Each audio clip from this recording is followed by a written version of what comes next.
أعوذ بالله من الشيطان الرجيم بسم الله الرحمن الرحيم. Biar teman-teman para mualaf juga, kenapa sih kita tuh pindah ke Islam? Saya dulu dari Katolik. Saya cukup taat di Katolik. Bahkan saya itu sebagai pendebat, lucunya saya sebagai pendebat untuk ke orang Muslim. Saya ngedebat di YouTube juga. Saya debat dengan beberapa para kristolog juga, tapi dengan menggunakan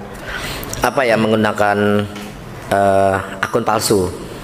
Karena saya juga nggak mau nunjukin siapa saya. Tapi pada saat saya lagi coba mau cari materi yang ada di Alkitab itu sendiri supaya bisa melawan apa yang mereka katakan terhadap Alkitab, lucunya kok jadi kenapa umat Islam yang jalanin gitu loh. Jadi itu ada di YouTube saya. Di YouTube saya itu kan, ini bukan promo ya. Di YouTube saya itu di Mualaf Prince channel, Mualaf Prince. Boleh dilihat video-videonya kayak gimana sih dakwanya, kayak gimana ininya. Nah, itu awal mula saya kenapa saya mualaf. Jadi tidak ada dorongan siapapun, tidak ada yang menyuruh siapapun, tuh nggak ada. Jadi saya benar-benar sendiri, benar-benar awalnya itu sangat antusias untuk mendebat para Muslim. Gitu, saya keras orangnya. Tapi kok kenapa berbalik? Yaitu hidayah yang Allah Subhanahu wa Ta'ala kasih itu yang nggak tahu caranya bagaimana, tapi kok bisa saya berbalik. Nah, keluarga saya pun nggak pernah nggak mungkin nih Andre ini bisa pindah, nggak mungkin. Sesuatu hal yang tidak mungkin nih kok bisa terjadi sama si Andre. Tapi di luar situ ya, konteks banyak sekali saya juga cerita sama di YouTube ya. Dan saya juga dengar tadi dari kajian dari Bunda, kok banyak para mualaf tuh emang sih mayoritas pada saat masuk mualaf, pada saat pindah ke Islam, banyak yang ekonominya tuh jatuh. Saya nggak tahu kenapa. Harusnya kita mikir, kok kenapa ya, kok masuk Islam kok banyak yang jatuh ya, kok banyak yang ini ya. Mayoritas ya, ada yang enggak sih, cuman banyak kan begitu, ditinggalin keluarganya, dibenci anaknya. Ya itu pengalaman saya dibenci sama anak saya. 2 anak saya membenci saya, sampai hingga saya diceraikan. Ya udah, mau gimana. Dan itu juga saya juga ngerasa terpukul sekali, sampai benar-benar tadinya saya punya segala macam, sampai benar-benar saya tidak punya apa-apa. Duit 5.000 rupiah itu pun kayak eman-eman lah, kalau bahasa Jawa tuh eman-eman. Sayang nih, gue mau makan pun sayang. Nah, mungkin entah ada atau enggak, apakah pernah ada yang menjadi kuli pasir, apa pernah ada yang jadi pemulung? Pernah nggak ngalamin hal itu buat teman-teman yang laki-laki nih? Nah, saya ngalamin. Dre, masuk ke sini, nanti lu dapat bantuan. Dre, masuk ke sini, nanti dapat bantuan. Sampai detik ini saya nggak pernah mau masuk itu. Banyak ada yang Dre, masuk ke mualaf center ya, mualaf center. Enggak. Saya mau coba apa sih yang Allah berikan ke saya pada saat saya masuk Islam. Apa sih yang Allah kasih ke saya? Saya minta bantuan.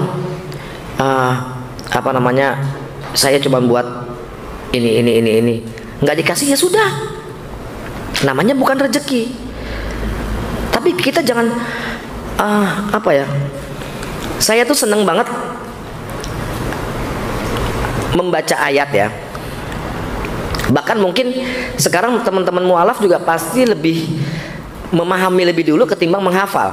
Percaya sama saya, pasti memahami dulu apa sih artinya nih, lebih memahami. Makanya saya tuh kok saya dapat saya bisa diam begini, saya bisa apa tabah begini karena saya membaca ada beberapa surah dari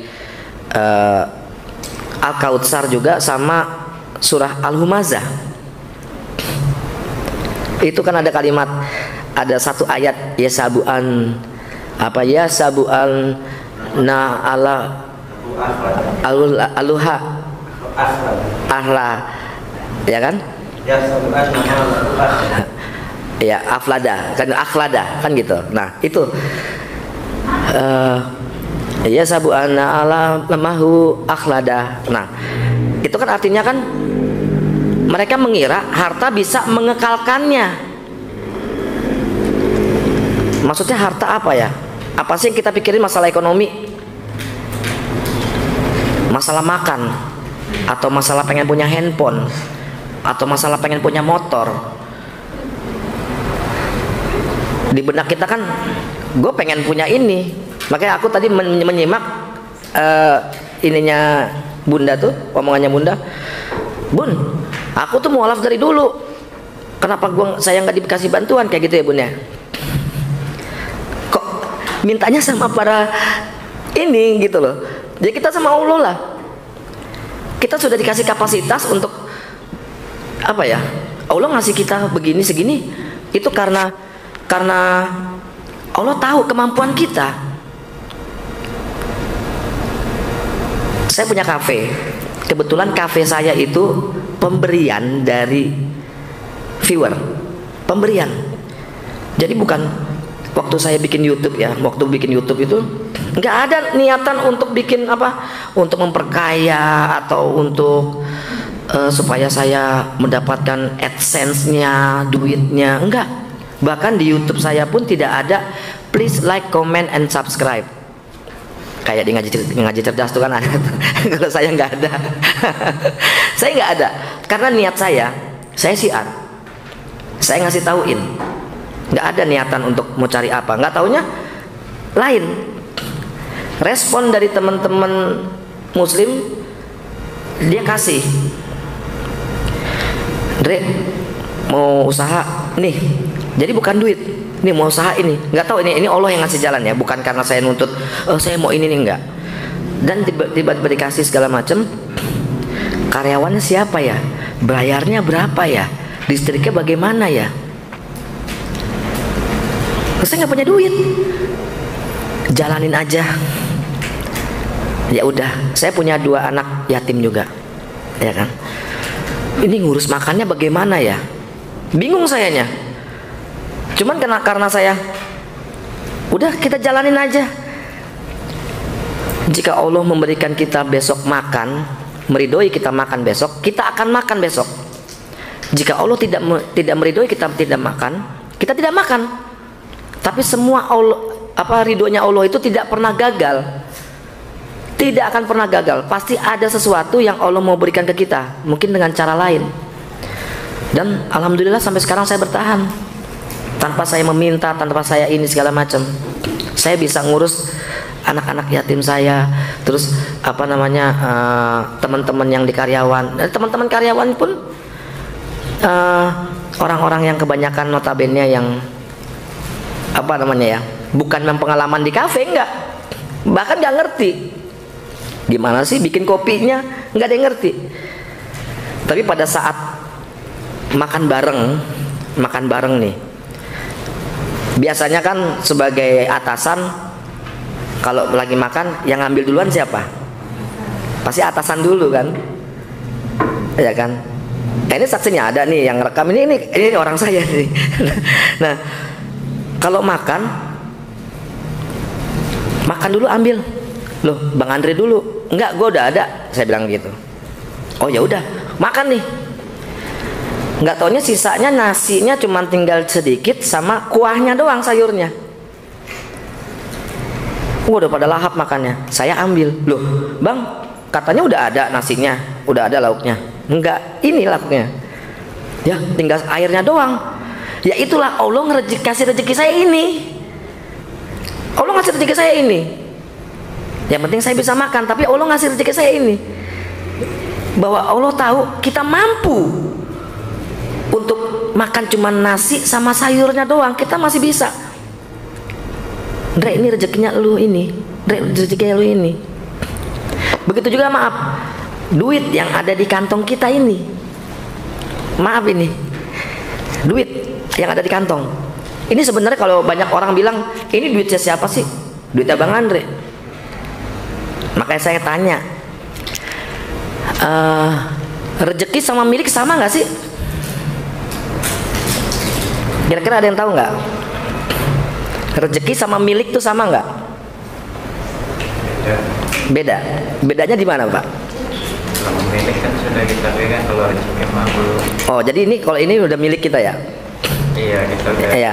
Nah, dapat gitu. iya. Oke. Sesuatu yang kita miliki itu yang dipegang katanya. Kalau saya, rezeki itu ini adalah rezeki saya, Pak. Ini rezeki saya. Baju itu rezeki saya. Handphone rezeki saya. Tapi semua tidak kekal. Bisa hilang, bisa rusak.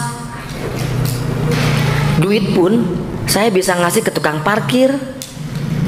Nah, tukang parkir itu adalah rezekinya. Rezekinya dari duit saya itu rezekinya dia. Ya kan? Maaf, yang ngerokok ada dibungkus rokok. Ini rokok siapa? Ini rezeki saya. Terus maksudnya ini bukannya punya abang. Ini rezeki. Karena bisa kamu hisap. Nah, jadi milik itu apa, Bang? Sesuatu yang kita udah telan, yang tidak bisa diambil. Gitu. Jadi sesuatu yang kita bisa telan itu adalah milik kita. Kita mati, kita cuman apa, bawa apa? Sendal jepit yang jelek aja kita nggak bawa. Saya punya duit berapa ini ya, ini tiba-tiba hilang, pasti ngomongnya ya udah bukan rezeki, pasti kan begitu. Ya kan, karena memang ini rezeki kita. Tapi kenapa pola pikir kita kebanyakan, gue pengen memperkaya diri gue sendiri. Bahkan saya ngomong sama teman-teman semuanya, Dre, menurut lo kalau uang kena gimana? Saya ini saking cintanya sama duit, saya pengen bawa mati. Wah, maksudnya dikubur gitu, Dre? Enggak, sedekah. Karena saya berpatokan di Al-Kautsar. Inna a'toinakal kausar fasoli lirobikal wanhar inna si'aniaka huwal abtar. Banyak teman-teman artinya nggak tahu. Banyak. Tapi kalau seandainya dimaknai artinya itu dalam banget. Inna a'toinakal kausar. Allah udah memberikan kita rezeki yang berlimpah loh. Nafas, kesehatan, rohani, segala macam. Ya kan? Rezeki. Allah cuma minta apa? Fasoli lirobikal wanhar. Allah cuma minta kita sholat dan berkurban. Wanhar, menyembelih. Wah, gua nggak punya duit, Dre. Gimana caranya untuk kurban? Lo sedekah itu termasuk berkurban. 2.000 perak, 3.000 perak. Apa salahnya sih? Kalau mau kadang kita gini, aduh, ada tukang minta-minta, aduh, ntar dulu deh. Duit gua tinggal segini buat beli rokok. Pasti begitu. Kasih aja. Bahkan kalau di masjid pun untuk naruh ini duit, ini saya ini ada duitnya begini, saya nggak pernah ngelihat, berapa duit gue mau ngasih berapa ya, enggak. Tapi saya random ambilnya, saya nggak ngeraba, random, tek nggak taunya gocap, ya udah ini memang harus kita kasih ke masjid. Tapi misalkan 2.000, ya udah 2.000. Karena memang Allah mintanya cuma 2.000, ibarat kayak begitu. Jadi, wah duit gue cuma 52.000. Kalau gue ngasih ini gue tinggal 2.000. Ini susah loh. Ini ilmu ikhlas loh. Tapi apa? Terus gue nggak makan dong. Percaya, Allah pasti tidak akan memberikan cobaan kepada umat manusianya melebihi batas kemampuan manusia. Itu aja dipatokin. Nah lanjutnya, inna syaniaka huwal abtar. Siapapun yang benci abang, siapapun yang benci siapa ukti segala macam, yang nggak suka, yang mencibir, biarkanlah karena mereka yang terputus, biarkan. Ada yang fitnah, iya nggak apa-apa, oke. Saya paling sering difitnah, sering banget difitnah sayanya. apalagi waktu bikin video begitu, sering banget difitnah. Tapi ya udah, kalau memang benar buktikan. Nih ada saya di sini. Saya selalu di video, nih datang ke MP Coffee Jatiwaringin nomor 54 sebelah Jeko. Silakan datang, tapi gak ada yang mau datang. Untuk tabayun, untuk apa segala macam. Bahkan ada beberapa yang memfitnah juga yang muslim. Orang muslim juga yang memfitnah. Banyak. Ya kan? Tapi apa? Apakah kita harus balas? Enggak. Seleksi alam, betul. Inna sya'niyaka huwal abtar. Siapapun yang bercibir, siapapun yang menghina, atau siapapun yang ngomongin atau yang memfitnah, biarkanlah. Udah mah ajar aja. Biarkanlah, karena dialah yang terputus. Ada emosi nih Bang. Nah, sekarang gini. Apa yang kita inginkan dari sifat emosi? Saya orangnya keras loh. Bener, saya orangnya keras. Saya orangnya dulu, saya apa namanya, bisa bela diri. Saya bisa ini, bisa ini. Saya orangnya keras. Tapi kenapa kok sekarang saya berbalik 180 derajat? Kena air wudhu. Mungkin juga kena air wudhu. Cuman bukan itu, Bu. Karena saya coba berpikir. Karena kebanyakan para mualaf itu, kebanyakan, mayoritas, saya yakin itu, mereka memahami dulu isi ayat Al-Quran ketimbang menghafal. Gue pengen tahu isinya apa ini. Makanya kan saya hafal Ar-Rahman. Makanya kenapa kok ada 31 ayat fabi ayyi ala irobikum matukaziban, nikmat Tuhan manakah yang kau dustakan. Kenapa kok sampai 31 ayat? Kenapa kok diulang-ulang terus? Sebenarnya ada maksud tertentu Allah memberikan firman itu loh. Kenapa? Karena kita tidak secara langsung, kita secara tidak langsung sebenarnya kita tuh lupa apa yang Allah kasih ke kita, kita lupa. Makanya kan seperti tadi ceritanya Bunda, kenapa kok nggak dibantuin? Ingat, situ udah dikasih tangan lengkap loh, kaki lengkap, mata bisa ngelihat, bisa berjalan, bisa ini. Coba kalau nggak ada tangan, coba kalau nggak ada kaki, ngeluhnya kayak gimana? Bahkan saya bisa kasih pertanyaan, yang orangnya nggak punya tangan itu lebih beruntung dari kita atau enggak? Nah, kalau di dunia kita yang lebih beruntung, tapi kalau di akhirat mereka yang lebih beruntung. Kenapa? Nah, tangannya nggak diminta pertanggungjawaban karena nggak ada tangan. Karena sudah kita dikasih sebenarnya yang lengkap sama Allah nih. Lu mau nggak? Apa namanya? Ini ada duit nih 50.000 di sini atau apa? Wah, bagus nih. Bagus nih ya. Ya nggak? Atau apa segala macam yang supaya bisa menguntungkan. Nah, bisa mempertanggungjawabkan. Harusnya kita harus tahu nikmat Tuhan manakah yang kau dustakan. Saya mikir kok. Saya benar-benar mengkaji, benar-benar ini apa, makanya saya yakin kok teman-teman muslim mualaf ini dia memahami lebih dulu artinya apa sih ini, artinya apa sih ini. Makanya pada saat kita lagi benar-benar nggak punya, itu bukan berarti Allah ngasih cobaan yang berat sekali kepada kita. Wah, benar-benar kita segala macam, buktinya sampai apa? Bisa beli rokok, bisa makan, bisa ini, sehat walafiat. Lebih banyak loh orang-orang yang kurus kering, nggak bisa makan. Kita masih beruntung. Yang apa sih di benaknya? Hidup gue begini-begini aja. Gue nggak punya motor, gue nggak punya ini, gue nggak punya ini, ya kan? Handphone gue masih Nexian, bukan ini, bukan apa, Oppo, bukan ini, masih Nexian handphone gue. Ini maaf nih pakai ini, maksudnya handphone zaman dulu. Tapi apa? Masih bisa komunikasi. Kalau nggak punya apa-apa, marah sama dia. Sebenarnya kayak gini, dia marah sama orang, oke lu nggak bantuin gua, oke, nggak masalah buat gua.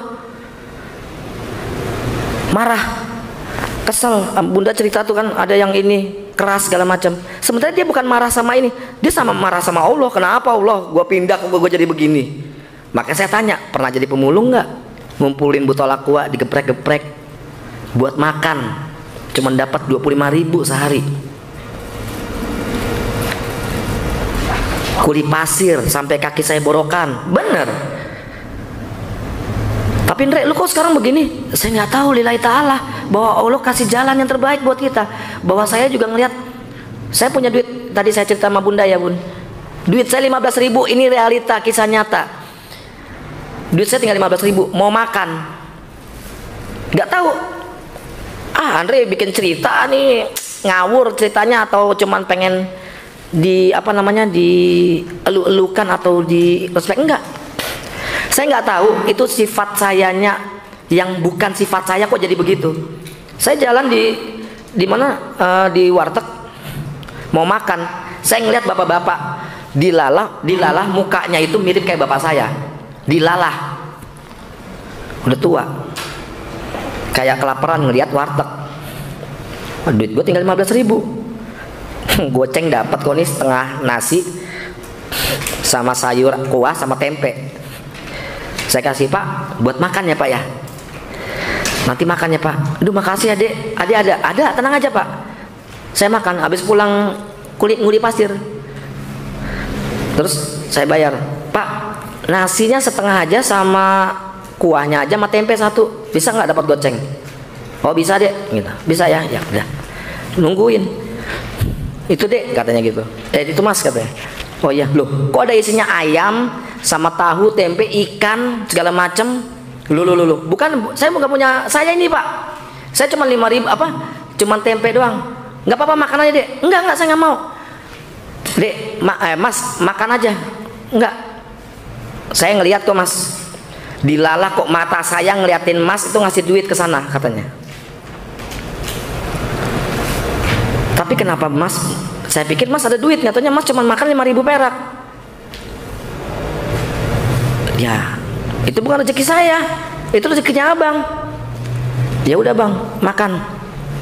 Ya udah, tapi dia juga makan juga di sini. Saya baru mau makan, panggil bang. Udah, disitulah dia cerita, bener-bener nampar saya nih abang.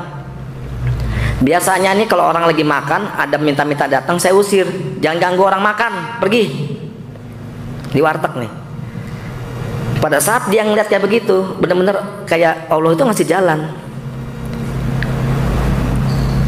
Jadi di situ makanya kan ada di surat Al-Humazah, mereka mengira harta bisa mengekalkannya. Harusnya kita berpikir maksudnya apa itu Allah berfirman seperti itu. Yang penting kita bisa apa? Kita bisa sholat, kita bisa makan, kita sehat, dan alhamdulillah kita istiqomah. Allah pasti akan kasih jalan. Banyak saksinya ada ya, siapa yang mau pindah lagi dari, dia mualaf, dia mau pindah lagi ke Kristen apa Katolik ya? Katolik. Bener ini, bener nih, perempuan ya, ada di YouTube saya. Ini sebentar lagi ya, ini terakhir nih. Ini satu contoh, karena kebimbangannya dia masalah perekonomian, bingung. Dikasih nih, kalau lu mau begini. Lu kalau mau balik ke sini, lu harus pindah lagi supaya perekonomiannya lebih ini. Good, silakan, saya bilang. Saya cuma kasih contoh satu. Anak saya, siapa sih yang ngerasa nggak terpukul kalau anaknya udah benci? Saksinya banyak juga, sampai saya gimanain. Andre, kalau lu sayang sama anak lu, ini anak saya yang ngomong nih. Anak saya ngomong waktu itu masih kelas 3 SMP. Andre, kalau lu mau sayang sama anak-anak lu, pindah lagi. Gua nggak sudi punya bapak ngejual Yesus. Ini demi Allah, saya nyebut dari teman-teman semuanya. Saya cuman pertama mikir, gila ya, gua tuh sayang banget sama nih anak. Biasanya kalau tidur kelonan sama saya. Cuman saya bilang apa?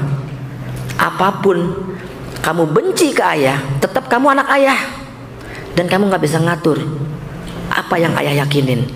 Ayah tetap di Islam. Ya udah sono, gue nggak mau ketemu lu lagi. Iya, di blok. Saya tetap diam. Seiring setahun lebih setelah saya punya kafe segala macam, setahun lebih dia tetap marah sama saya. Tetap saya kasih duit buat sekolahnya. Nah, dia cuma bilang gini, apapun yang lu kasih ke gua, Ndre, apa namanya, gua nggak peduli. Tetap apa pendirian gua. Karena dia nggak tahu, saya nggak bisa nyalain dia. Dia tidak tahu, karena dia tidak paham. Saya cuman iya. Berapa hari kemudian saya cuman sholat gini, ya Allah, saya sampai benar-benar nangis saya sholat itu benar-benar nangis. Saksinya banyak. Ya Allah, saya cuman pengen peluk 1 menit aja sama anak saya, saking kangennya saya sama anak saya. 1 menit aja saya peluk. Jika engkau mengizinkan saya untuk bisa meluk anak saya, berikanlah izin. Saya berpikir begini, ini nggak mungkin, karena dengan kebencian dia itu nggak mungkin lah. Dengan waktu dekat, pasti mungkin setahun lagi atau 2 tahun lagi mungkin gitu kan. 2 hari kemudian telepon saya, Sherlock dong, saya mau tahu kafenya di mana. Aduh, kaget gua. Iya, Sherlock, ada apa nih? Nggak ada kepikiran mau apa? Allah kabulin doa saya. Nggak ada pikiran. Panik. Anak gua mau ketemu gua hari ini, sampai merinding gitu kan. Ada apa ya? Tiba-tiba datang. Oh, ini kafenya. Iya. Duduk sini, mau minum apa? Ini nih. Kenapa Kak? Kok tiba-tiba datang ini, kenapa? Dia diem ngeliatin saya. Diem ngeliatin saya sambil tiba-tiba tuh air matanya tuh netes tes gitu. Kok kamu nangis? Kenapa Kak? Gak tahu, 2 hari kemarin aku tidur selalu mikirin ayah. Aku kangen sama ayah. Aku minta maaf. Di situ saya itu nggak malu, ada tamu saya nangis. Dan alhamdulillah sekarang baik-baik saja. Itu Allah kasih loh. Dengan hal yang sulit untuk bisa kita terka, sesuatu yang kita nggak bisa terka, itu Allah kasih. Sekerasnya kita, Allah kasih kok. Anak saya tuh sekarang S1 SMA, bahkan sering telepon saya, gimana ya? Aku main dong ke sana. Ya, ayo ke sini Kak. Jadi udah ini, Kak, ayah kan udah Islam, kamu Kristen, nggak apa-apa kan? Lah, bagaimanapun juga kan ayah bilang, ayah tetap ayahnya Aldo. Udah, saya tuh kayak gimana ya? Gila ya, ini kuasa Allah. 2 hari saya sholat hari ini, 2 hari kemudian tuh datang. Nggak pakai nunggu setahun, nggak tunggu sampai sebulan. Nah, kesimpulannya ini, poin yang terakhir ini ya, bahwa kita itu sebenarnya harus bersyukur aja Bang. Bersyukur aja, apa yang dikasih sama Allah kita bersyukur, ya kan. Jangan kita ngeluh, tuh dapat berapa loh, jangan dulu deh. Jadi intinya pasti Allah akan memberikan sesuatu nikmat yang diberikan kepada kita, itu pasti Allah itu pasti tidak pernah salah untuk memberikan kita. Ya, ini cukup sekian, semoga menjadi pencerahan buat teman-teman mualaf. Sekerasnya kita juga harus tawakal, kita juga harus tahu siapa diri kita, gitu loh. Siapa Allah Subhanahu wa taala, siapa diri kita. Itu aja. Terima kasih. Wassalamualaikum warahmatullahi wabarakatuh.